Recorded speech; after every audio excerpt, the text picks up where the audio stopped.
اعوذ باللہ من الشیطان الرجیم بسم اللہ الرحمن الرحیم۔ سب سے بہترین دعا انسان کی مانگے جانے والی دعاؤں میں اس سے بہتر کوئی دعا نہیں۔ اللہم انی اسألک المعافاة فی الدنیا والآخرہ۔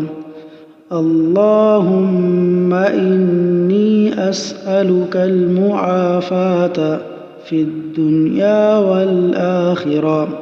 ترجمہ: اے اللہ، بے شک میں آپ سے دنیا اور آخرت کی عافیت مانگتا ہوں۔ سنن ابن ماجہ حدیث نمبر 3851۔